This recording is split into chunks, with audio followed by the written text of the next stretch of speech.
2024 లేదా 25లో డిగ్రీ లేదా బీటెక్ చదివారా? సాఫ్ట్‌వేర్ జాబ్ కోసం ఎదురు చూస్తున్నారా? అయితే కోడ్ జ్ఞాన్ 100 డేస్ కోర్సులో చేరండి. జాబ్ సాధించండి. నమస్కారం, మీరు చూస్తున్న సుమన్ టీవీ. నేను మీ కీర్తి. సెప్టెంబర్ 21 సూర్యగ్రహణం ఉంది. అది మరి భారతదేశంలో కూడా ఉందా, లేదా ఒకవేళ ఇతర ప్రపంచ దేశంలో ఉన్నా కూడా ఎక్కడెక్కడ ఎఫెక్టివ్గా ఉండబోతోంది? హిందూ వాళ్ళు ప్రపంచ దేశవ్యాప్తంగా ఉన్నారు కాబట్టి వాళ్ళు ఎలాంటి పరిహారాలు పాటించాలి, ముఖ్యంగా మన భారతదేశీయులు ఎలాంటి పరిహారాలు పాటించాలి, సూర్యగ్రహణం ఏ రాసుల వారికి ఎఫెక్ట్ పడబోతుంది, ఇలాంటి విషయాలు మనకి తెలియజేయడానికి 2009 నుంచి 30,000కు పైగా జాతకాల పరిశీలన చేసి, అలాగే 2013 నుంచి పితృదోషాల నివారార్థం కార్యక్రమాలు చేపడుతున్న ప్రముఖ ఆస్ట్రాలజర్ బ్రహ్మశ్రీ నందిబట్ల శ్రీహరి శర్మ గురుగారు ఉన్నారు. నమస్తే గురుగారు. వాగర్థావివ సంపృక్తౌ వాగర్థ ప్రతిపత్తయే జగతః పితరౌ వందే పార్వతీ పరమేశ్వరౌ ఆదిత్యాయ చ సోమాయ మంగళాయ బుధాయ చ గురు శుక్ర శనిభ్యశ్చ రాహవే కేతవే నమః. శృంగేరి జగద్గురు పీఠాధిపతులకి, కంచి పీఠాధిపతులకి నమస్కారములు తెలియజేసుకుంటూ కార్యక్రమాన్ని ప్రారంభిద్దాం. గురుగారు, సెప్టెంబర్ 21 సూర్యగ్రహణం ఉంది అంటున్నారు. భారతదేశంలో ఉందా, లేదా ప్రపంచ దేశాల్లో ఎక్కడ కనిపిస్తుంది? ఇప్పుడు చంద్రగ్రహణం అయిపోయింది. అందరి నోళ్లలో చంద్రగ్రహణం ఎందుకంటే మన భారతదేశంలో కనిపించింది కాబట్టి అందరూ కూడా దీని గురించి చర్చించుకున్నారు. ఇక వెంబడే వచ్చేటువంటి సెప్టెంబర్ 21 భాద్రపద అమావాస్య రోజున ఏర్పడుతున్నటువంటి సూర్యగ్రహణం. ఇప్పుడు దీని మీద కూడా చాలామంది చర్చోపచర్చలు చేస్తున్నారు. వాస్తవానికి ఈ యొక్క సెప్టెంబర్ 21వ తారీఖు రోజున ఏర్పడేటువంటి పాక్షిక చూడామణి నామక సూర్యగ్రహణం ఏదైతే ఉందో అది మన భారతదేశంలో విజిబుల్గా ఉండదు, కనిపించదు. అయితే ఎక్కడెక్కడ కనిపిస్తుంది అని అంటే పసిఫిక్ మహాసముద్రం, అంటార్కిటికా సంబంధించినటువంటి ఖండాలు, అలాగే ఫిజీ, ఆస్ట్రేలియా, న్యూజిలాండ్, టొలోవా ఇలాంటి దేశాలలో కనిపిస్తుంది. కాబట్టి ఆయా దేశాల్లో నివసించేటువంటి ప్రజలు ఆచార నియమాలు పాటించాల్సినది ఖచ్చితంగా ఉంది. మిగతా యునైటెడ్ అరబ్ ఎమిరేట్స్ కానీ, అమెరికా కానీ, యూకే, లండన్ ఇలా ఏ దేశంలోనైనా కానీ ఇది కనిపించదు. కాబట్టి ఆయా దేశాల్లో నివసించేటువంటి ప్రజలు ఎవ్వరూ కూడా, ముఖ్యంగా మన తెలుగు వాళ్ళు, భారతీయులు ఈ యొక్క ఆచార నియమాల్ని పాటించాల్సిన అవసరం లేదు. కానీ శాస్త్రం ప్రకారం ఒకటి ఉందమ్మా. ఎందుకనంటే అంతరిక్షంలో జరిగేటువంటి యొక్క అద్భుతమైన దృశ్యం ఏదైనా అంటే తోకచుక్కలు రాలుతూ ఉంటే ఒక రాకెట్ లాగా కింద పడుతూ ఉంటుంది, కామెట్స్ అంటుంటారు. అలాగే అంతరిక్షంలో ఏర్పడేటువంటి గ్రహణాలు, అప్పటి వరకు నిండుగా కనిపిస్తున్న చంద్రుడు అంతర్ధానం అయిపోతాడు. అప్పటి వరకు వెలుగులు జిలుగులు నిప్పులు కక్కుతున్న సూర్యుడు అంతర్ధానం అయిపోతాడు. ఇది నిజంగా అద్భుతమే కదమ్మా. సినిమాల్లో మాత్రమే చూసే దృశ్యాన్ని మనం నేరుగా మన కంటితో మనం చూస్తున్నాం. అట్లాంటి అద్భుతాలు అసలు గ్రహణ తదనంతరం చంద్రుడు మిలమిల మెరిసిపోయాడమ్మా. అంటే మన భారతదేశంలో కనిపిస్తుంది కాబట్టి మనం పాటించాం. చాలా మందికి ఇదే సందేహం, మన భారతదేశంలో కనిపించదు కాబట్టి మనం ఆచార నియమాలు పాటించాల్సిన అవసరం లేదు, దీని గురించి పట్టించుకోవాల్సిన అవసరం లేదు అని అంటారు. కానీ ఇక్కడే తప్పుదో పడుతున్నారు. తప్పుడు అంటే ఏంటంటే ఆ జ్ఞానాన్ని పెంచుకోలేకపోతున్నారు అని చెప్పవచ్చు. ఎందుకు అనంటే ఇది విశ్వంలో అనగా ముఖ్యంగా అంతరిక్షంలో జరిగేటువంటిది. ఈ విశ్వం సృష్టిలో మనం ఒక భాగం. నేచర్ అని అంటాం, ప్రకృతి. ప్రకృతి అంటే ఏంటి? చెట్లు, చేమలు, నదులు, సరస్సులు, సముద్రాలు ఇవే కాదమ్మా. ప్రకృతిలో మనం జీవిస్తున్నాం, పక్షులు, క్షీరదాలు కాకుండా మనం కూడా జీవిస్తున్నాం కదా. మనకు దాని ప్రభావం అనేటువంటిది. ప్రకృతికి ఏ విధమైన విపత్తులు కలుగుతాయో ఆ ప్రకృతిలో జీవనం సాగించే సమస్త జీవ నాడులకి కొంత ఇబ్బందికర పరిస్థితులు. అంటే గ్రహణాల వల్ల సమస్యలు వస్తాయని కాదు, ఇక్కడ గమనించాల్సింది ఏంటంటే సమస్యలు వస్తున్నాయని గ్రహణాలు తెలియజేస్తాయి. అదే అర్థం చేసుకోవాల్సింది, వీక్షించేట ప్రేక్షకులు గమనించాల్సింది ఏంటంటే గ్రహణాలు రావడం వల్ల సమస్యలు రావమ్మా. సమస్యలు వస్తున్నాయని హెచ్చరించడానికి గ్రహణాలు ఒక కారణం అవుతున్నాయి. కాబట్టి ఇప్పుడు షడ్గ్రహ కూటమి అని చెప్పి అన్నారు. మరి దాని తర్వాత వచ్చినటువంటి సమస్యల్ని ముందుగా గ్రహాలు తెలియజేస్తున్నాయి కదా. అలాగే గ్రహణాలు కూడా తెలియజేస్తాయి, గ్రహణాలు కూడా మాట్లాడతాయి, గ్రహణాలు కూడా చెప్పుతాయి, గ్రహణాలు కూడా భవిష్యత్తుని సూచిస్తాయి. దాన్ని మనం అర్థం చేసుకునేటువంటిది. ఇప్పుడు మనకు జపాన్ భాష రానంత మాత్రం జపాన్లో అద్భుతంగా చెప్పవచ్చు, జపాన్ భాషలో. మనకు రానంత మాత్రాన అది అద్భుతమని కాదు అని మనం ఎలా అంటాం? అలాగే ఈ యొక్క విశ్వంలో మనం జీవిస్తున్నప్పుడు విశ్వంలో ఏర్పడేటువంటి మార్పులు ఏవైతే ఉన్నాయో వాటికి అనుగుణంగా తదనంతరం వాటికి చర్యలు ఉంటాయి అని చెప్పి సూచించేది. కాబట్టి ఇప్పుడు బెస్ట్ ఎగ్జాంపుల్ చెప్తానమ్మా, వీక్షించే ప్రేక్షకులు కూడా అర్థం చేసుకోదలిసింది ఏంటంటే, ఈ పాల్గొన మాసంలో పౌర్ణమి రోజున అమావాస్య రోజున ఏర్పడిన చంద్ర సూర్యగ్రహణాలు మార్చి 14, మార్చి 28, 29 పడింది కదమ్మా ఈ సంవత్సరం. మన భారతదేశంలో కనిపించలేదు. కానీ ప్రపంచవ్యాప్తంగా ఏ దేశం ఎక్కువగా ఇబ్బందులు పాలింది? భారతదేశమేగా. 283 మంది విమాన ప్రమాదంలో పోయారా? పెహల్గాం దాడి జరిగిందా? దాదాపు పొరుగు దేశంతో యుద్ధం చేశామా? మాల్దీవులు మన మీద స్ట్రైక్స్ చేశారా? అనేక విధాలుగా ఇప్పుడు మనం సమస్యలు ఎదుర్కొంటున్నామా?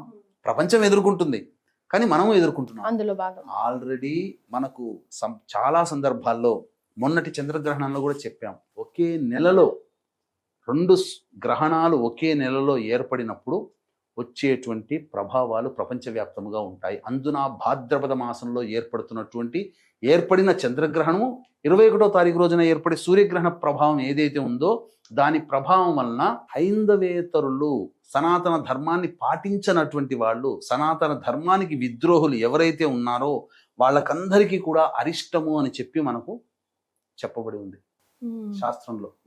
ఇటువంటి విధానాన్ని కొంత పరిశోధించి మన వేద పండితులు ఘనపాఠి గారు, సంతోష్ కుమార్ శాస్త్రి గారు తెలియచేశారు. వాళ్ళు తెలియజేసిన దాంట్లో కూడా ఇప్పుడు మనం చూసుకుంటే అచ్చుగుద్దినట్టు మనకు సరిపోతున్నాయి గ్రహణాలు. ఇప్పుడు మనం ఇంతవరకు వీడియోలో చెప్పుకున్నాం, 2 గ్రహణాలు ఒకే నెలలో వస్తే చాలా ఇబ్బందులు ఎదుర్కొంటాయని చెప్పి ప్రకృతి పరంగా. ఇప్పుడు ఏమైపోయింది? నేపాల్లో ఏమైందమ్మా? పాలకులకు ఇబ్బంది కలిగింది కదా. మనం ఏం చెప్పాము? గ్రహణాల వల్ల పాలకులకు ఇబ్బంది కలుగుతుందని కూడా మన చంద్రగ్రహణం అప్పుడు చెప్పాం. ఎంతసేపటికి మన ఇల్లు, మన ఊరు, మన జిల్లా, మన రాష్ట్రం గురించి ఆలోచిస్తాం, కానీ ప్రపంచవ్యాప్తంగా ఆలోచించలేకపోయి అంత అజ్ఞానంలో ఉన్నాం మనం. అరే గ్రహణం అనేది మనకు కాదురా నాయనా, ప్రపంచానికి సంబంధించింది, విశ్వానికి సంబంధించింది అని ఎందుకు అర్థం చేసుకోలేకపోతున్నారు? గ్లోబలైజేషన్. కాబట్టి ప్రపంచవ్యాప్తంగా ఎక్కడైనా కానీ ఎఫెక్ట్ ఉంటుంది. అదే ఇండైరెక్ట్ గా డైరెక్ట్ గా మనం సమాజంలో కలిసి ఉన్నాం కాబట్టి. ఇప్పుడు చూశారనంటే పాకిస్తాన్ లో అల్లర్లు జరుగుతున్నాయి. ప్యారిస్ లో చూడండి, మొత్తం రోడ్డుకి ఎక్కారు, కొత్తగా ఎన్నుకున్నారు, మళ్ళీ ఇప్పుడు రోడ్డు ఎక్కారు. ముఖ్యంగా రేపు భవిష్యత్తులో ఏర్పడేటువంటి దాంట్లో ఈ యొక్క బంగ్లాదేశ్లో కానీ, అలాగే భవిష్యత్తులో అరబ్ ఎమిరేట్స్లో కానీ, ఇవన్నీ కూడా ఈ గ్రహణ ప్రభావం వలన ఇబ్బందులు ఎదుర్కోక తప్పదమ్మా. పాలకులకి ముఖ్యంగా ఇబ్బందులు, ముఖ్యంగా హెసిటేషన్ అనేటువంటిది పెరిగిపోతుంది. అనేక దేశాలలో ప్రజా వ్యతిరేక ఉద్యమ కార్యకలాపాలు, ప్రభుత్వ వ్యతిరేక కార్యకలాపాలు, ఉద్యమాలు బాగా సాగుతాయి. ఇక రోడ్డు మీదకి వస్తారమ్మా. అంతా అల్లకల్లోలం అనేటువంటిది తప్పదు, భయపెడుతున్నటువంటిది కాదు, కొంత ఇబ్బందికర పరిస్థితులు అనేటువంటి తప్పదమ్మా. సో మరి ఏ రాశుల వారికి, అంటే మన సుమన్ టీవీ చూసే వాళ్ళు ప్రపంచవ్యాప్తంగా ఉంటారు కాబట్టి ముఖ్యంగా ఈ సూర్యగ్రహణం క్లుప్తంగా ఏ రాశుల వారికి కూడా ఎఫెక్ట్ అవుతుందో ఒకసారి తెలియజేయగలుగుతారా గురుగారు? ఇది కన్యా రాశిలో ఉత్తరా నక్షత్రంలో ఏర్పడుతుంది కాబట్టి ముఖ్యంగా 21వ తారీఖు రోజున రాత్రి 10:59 ప్రారంభమై మధ్యరాత్రి తెల్లవారుజామున 3:23 వరకు దాదాపు సుదీర్ఘంగా 4:23 అత్యధిక లాంగెస్ట్ ఎక్లిప్స్ అన్నమాట. కాబట్టి ఆ సందర్భంగా ఉత్తరా నక్షత్రము ఆ యొక్క రాశిలో ఉత్తర, హస్త, చిత్త నక్షత్రాలు ఉంటాయి. కాబట్టి ఆ 3 నక్షత్రాల వాళ్ళు వీక్షించకూడదు. అంటే మనకు కనబడదు కాబట్టి చెప్తున్నాను. కనబడేటువంటి న్యూజిలాండ్, ఆస్ట్రేలియా, ఫిజీ, అంటార్కిటికా ఈ సంబంధించినటువంటి ఖండాల్లో జీవించే భారతీయులు ప్రజలు కూడా. ఇక తర్వాత ఎవరికి బాగుంటుంది? మొన్నటి చంద్రగ్రహణానికి సంబంధించి చూసుకుంటే కర్కాటక రాశి వారికి సంబంధించినటువంటి కొన్ని రాశుల వాళ్ళకి బాగోలేదు, కానీ ఈసారి కర్కాటక రాశి వారికి బాగుంటుంది గ్రహణ ప్రభావం తదనంతరం. అలాగే మిథున రాశి వాళ్ళకి సాధారణంగా ఉందన్నాం. అంటే ఎవరికి బాగుండదు అంటే కుంభరాశి వారికి ఈ సూర్యగ్రహణం ప్రభావం, వృశ్చిక రాశి వారికి, కర్కాటక రాశి వారికి చాలా బాగుంటుంది. అందులో ఏం సందేహం లేదు. కలిసి వస్తుంది గ్రహణం వీళ్ళకి. ఎవరికి కలిసి వస్తుంది అనేటువంటి విషయం చూసుకుంటే వృశ్చిక రాశి వారికి అమ్మ, కర్కాటక రాశి వారికి, అలాగే మేష రాశి వారికి, తర్వాత ధనుస్సు రాశి వారికి బాగా కలిసి వస్తుంది. సింపుల్ గా మేష, కర్కాటక, వృశ్చిక, ధనుస్సు రాశి వారికి బాగుంటుంది. మిగతా అన్ని రాశుల వారికి ఇబ్బందికరమే. వృషభ, మిథున, సింహ, కన్య, తుల, మకర, కుంభ, మీన ఈ రాశుల వారికి కొంత ఇబ్బందికర పరిస్థితులు తప్పవు. మరి ఎలాంటి పరిహారాలు పాటించాలంటారు గురుగారు? సాధారణంగా ఈ యొక్క చెప్పినటువంటి మేష, కర్కాటక, వృశ్చిక, ధనుస్సు రాశిలో జన్మించిన వారికి తప్ప అందరికీ కూడా ఈ యొక్క ప్రభావం ఉంటుంది. అలాగే చాలా మంది పరిహారాల విషయంలో మనకు కనిపించదు కాబట్టి పరిహారాలు పాటించకూడదు అని ఆచార నియమాలు అంటే ఇల్లు కడుక్కోవడము, శుభ్రం చేసుకోవడం, పూజా మందిరం క్లీన్ చేసుకోవడం, వస్తువులలో దర్భపులలు వేయడము, గర్భవతుల నియమాలు పాటించడం, ఇవేవి మనకు కనిపించదు కాబట్టి పాటించాల్సిన అవసరం లేదు. కానీ ప్రపంచానికి సూర్యుడు ఒక్కడే, ప్రపంచానికి చంద్రుడు ఒక్కడే కదా మరి ఈ విశ్వంలో మనకు సంబంధించి. మీకు ఒక చిన్న ఎగ్జాంపుల్ చెప్తాను, ఎలా అర్థం చేసుకోవాలి.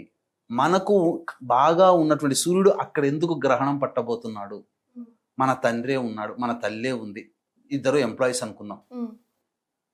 ఇప్పుడు వాళ్ళకి జ్వరం ఏదన్నా నలతగా ఉంది, ఆరోగ్యం బాగాలేదనుకోండి, కానీ ఖచ్చితంగా డ్యూటీ ఏంది, ఎక్కడో చోట జాబ్ చేయాలి, ఆ డ్యూటీకి వెళ్ళాల్సిన పరిస్థితి. ఇంట్లో ఉండి అనారోగ్యం పాలైనటువంటి తండ్రి కానీ తల్లి కానీ ఏ పని చేయకుండా ఇంట్లో కొంత రెస్ట్ తీసుకున్నా ఆఫీస్కి వెళ్ళినప్పుడు పని చేయాల్సిందే కదా. మరి ఇప్పుడు ఇదే సూర్యుడు, ఇదే చంద్రుడు కొన్ని ప్రదేశాల్లో గ్రహణం ఏర్పడుతుంది, కొన్ని ప్రదేశాల్లో గ్రహణం ఉండదు. కానీ గ్రహణం కనిపించని దేశంలో వెలుగుతూ కనిపిస్తుంటాడు, డ్యూటీ అక్కడ నిర్వహిస్తున్నాడు. గ్రహణం కనిపించే ప్రదేశంలో తన డ్యూటీ లేదు అక్కడ. అర్థం చేసుకుంటే సరిపోతుంది. ఇంతకన్నా ఇంకా బెస్ట్ ఎగ్జాంపుల్ రొటేషన్ లో భాగమే గురుగారు. బట్ ఉన్నాడు ఆయన అయితే ఆ ఎఫెక్ట్ అయితే ఉంటుంది, ఖచ్చితంగా ఉంటుంది. అంటే డ్యూటీలో బాగా పనిచేస్తున్నాడు అని చెప్పేసి అనారోగ్యంతో ఉన్న చేస్తున్నాడుగా ఆ ఎఫెక్ట్. సో అలాగే ఇది ఇక్కడ ప్రధానంగా చాలా మంది మన చంద్రగ్రహణ సందర్భంగా చెప్పినటువంటి రాశుల్లో కొంతమంది చేసుకోలేకపోయారు. మేషరాశి వారికి బాగుంది, అలాగే ధనుస్సు రాశి వారికి చాలా చక్కగా ఉంది, మరియు కన్యా రాశి వారికి చాలా బాగుంది, అలాగే వృషభ రాశి వారికి చాలా బాగుంది. మేష, వృషభ, అలాగే సంబంధించినటువంటి ధనుస్సు, ఈ రాశుల వాళ్ళకి చాలా చక్కగా ఉంది గ్రహణం, చంద్రగ్రహణం. చాలా మంది మిగతా రాశుల్లో జన్మించినటువంటి వాళ్ళు చేసుకోలేదు.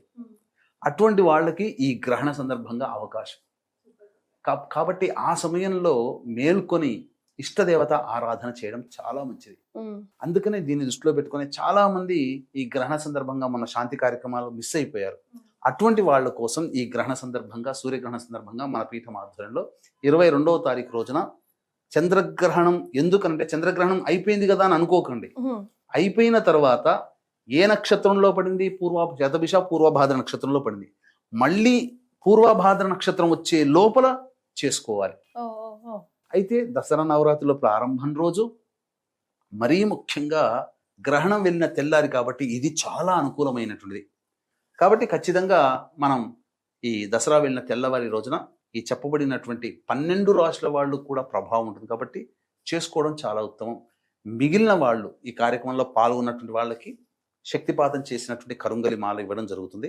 ఇక మీ ఇంట్లో మీరుగా ఆ 10 గంటల 59 నిమిషాల నుంచి తెల్లవారుజామున 3 గంటల 23 నిమిషాల వరకు ఇష్టదేవత ఆరాధన చేయండి. ఎందుకంటే సమయం ఎక్కడైనా మన భారతదేశానికి కన్వర్ట్ చేసుకున్నాం సమయాన్ని, కాబట్టి ఆ సమయం ఇక్కడ ఆపాదితం అవుతుంది. కాబట్టి ఈ సమయంలో అక్కడ గ్రహణం జరుగుతుంది. అది చాలా బలమైనటువంటి కాలం. చేసుకొని ఇంట్లో పూజ చేసుకొని ఇంట్లో దేవతారాధన చేసుకొని చాలా మంచి అద్భుతమైన ఫలితాలు చూస్తారమ్మా. ఎంతోమంది తాంత్రికవేత్తలు ఈ సందర్భంగా ఎదురు చూస్తుంటుంటారు. కాబట్టి ఈ చెప్పినటువంటి రాశుల్లో అనగా మేషరాశి వారికి అద్భుతం, కర్కాటక రాశి వారికి బాగుంటుంది, వృశ్చిక ధనుస్సు రాశి వారికి చాలా చక్కగా ఉంటుంది ఈ సూర్యగ్రహణ ప్రభావం. మిగతా అన్ని రాష్ట్రాల వారికి దీని ప్రభావం వలన కొంత ఇబ్బందికర పరిస్థితులు భవిష్యత్తులో ఒక 3-4 నెలలు ఫేస్ చేయాలి. ఏం జరగదు, కాకపోతే నష్టపోయే 100 రూపాయలు నష్టపోయే చోట 500 నష్టపోవడం, ఒక గంటలో అయిపోయే పని 3 గంటలు పట్టడం, చిన్న దెబ్బతో పోయేది కొద్దిగా దెబ్బ ఎక్కువగా తగలడం కింద పడి, ఇట్లాంటివే తప్ప ఏం కింద పడి ఇబ్బందులు ఏం కావు. ఇలా జరుగుతాయి. గురుగారు, మరి ఇతర దేశాల్లో ఉన్న మన వాళ్ళ కోసం ఏం పరిహారాలు సూచిస్తారు అండ్ ఎలాంటి దాన ధర్మాలు? ఖచ్చితంగా ఆస్ట్రేలియా, న్యూజిలాండ్లో మన భారతీయులు ఉన్నారు కాబట్టి వారికి ఆ గ్రహణ సందర్భంగా ఆ సమయంలో ఇష్టదేవతారాధన, ఇంట్లో మంచిగా చక్కగా వండినటువంటి కూరగాయలు నీటిలో దర్భపుల్లలు వేయడం, అలాగే దేవతా మందిరంలో పోచలు వేయడం, ఆ సమయం అంతా కూడా వాళ్ళకి ఆ సమయానికి ఈ సంబంధించినటువంటి జపత చేసుకోవడం. తదనంతరం తెల్లవారి లేచి పట్టు స్నానం, విడుపు స్నానం ఆ సమయంలో చేయాలి. తర్వాత తెల్లవారి లేచిన తర్వాత చక్కగా ఇల్లంతా కూడా శుభ్రపరచుకొని, పూజా మందిరాలు అవన్నీ శుభ్రపరచుకొని, వెండి సూర్యబింబము కేతుగ్రస్తం కాబట్టి సర్పబింబము, కేతు సూచించే సర్పబింబము ఆ యొక్క మట్టి పాత్రలో కానీ కాంస్య పాత్రలో కానీ ఇత్తడి పాత్రలో కానీ వేసి దాని నిండా ఆవు నెయ్యి వేసి ఎవరికైతే దోషం ఉందో వాళ్ళు ముఖాన్ని ఆ యొక్క బింబం చూసుకొని దగ్గరలోని దేవాలయంలో దీపారాధన చేసి వస్తే మంచిది. బ్రాహ్మడికి దానం చేసినా మంచిది. ఈ విధంగా చేయవచ్చు. ఉలువలు గోధుమలు దానం చేస్తే విశేషమైన ఫలితం బ్రాహ్మడికి చేస్తే చాలా దక్కుతుంది. అలా చేసుకోలేని వాళ్ళు, ఇట్లాంటివి దొరకలేని పక్షంలో కనీసం ఈ గ్రహణ శాంతి కోసమైనా కానీ మన పీఠమాధ్వర్యంలో జరిగేటువంటి 22వ తారీఖు రోజున జరిగేటువంటి కార్యక్రమంలో గోత్రనామాలు నమోదు చేసుకోవచ్చు. శక్తిపాతం చేసినటువంటి కరుంగలిమాల వాళ్ళకి ఇవ్వడం జరుగుతుంది. చాలా సంతోషం గురుగారు, ధన్యవాదాలు. సర్వం శ్రీ ఉమామహేశ్వర పరబ్రహ్మార్పణమస్తు.